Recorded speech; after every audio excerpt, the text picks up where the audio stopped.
Assalamualaikum warahmatullahi wabarakatuh. Selamat siang Pak Excel, selamat siang Mbak Rika. Perkenalkan, saya adalah Rizky Ramadan, NBM 22401031165. Pada kesempatan kali ini, saya ingin mempresentasikan hasil proyek analisis laporan keuangan yang meliputi analisis operasi dengan metode common size dan index number, analisis laporan keuangan menggunakan laporan arus kas, dan analisis solvabilitas. Langsung saja. Analisis operasi dengan metode common size dan index number. Untuk common size income statement pada PT LFLO memiliki kinerja operasi yang jauh lebih baik dibandingkan PT RISI pada tahun 2021 hingga 2022, di mana LFLO menunjukkan efisiensi, kestabilan, dan profitabilitas, sementara RISI menunjukkan penurunan drastis dalam hampir seluruh aspek operasi dan keuangannya. Untuk segi indeks number income statement, secara keseluruhan PT RISI menunjukkan kinerja operasi yang jauh lebih stabil dan sehat, walaupun sedikit penurunan margin.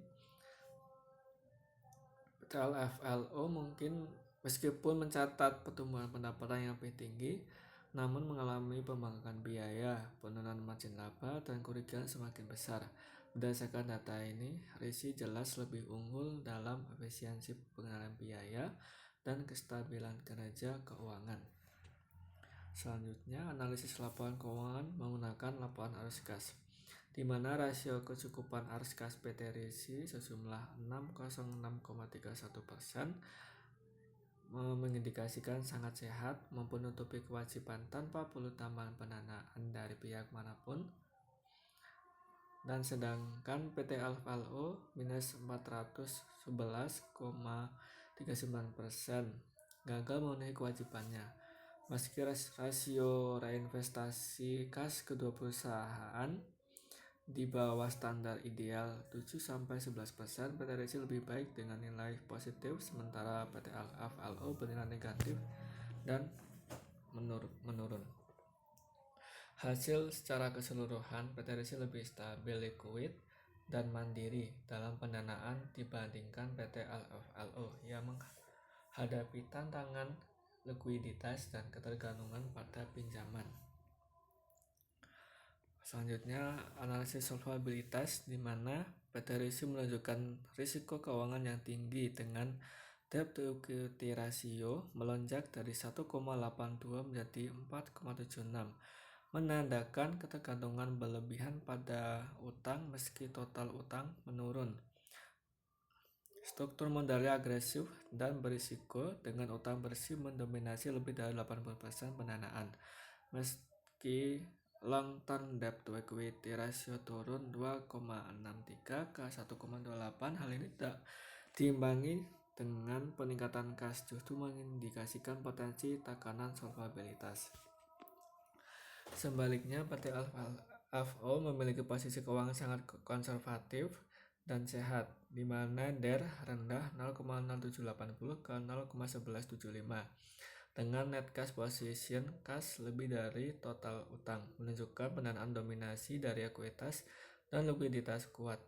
Rasio utang jangka panjang 0 membuktikan tidak ada ketergantungan pada pembiayaan jangka panjang, di mana secara keseluruhan PT LFLO lebih unggul dalam stabilitas keuangan, sedangkan PT RISI menghadapi tantangan serius dalam solvabilitas dan fleksibilitas pendanaan.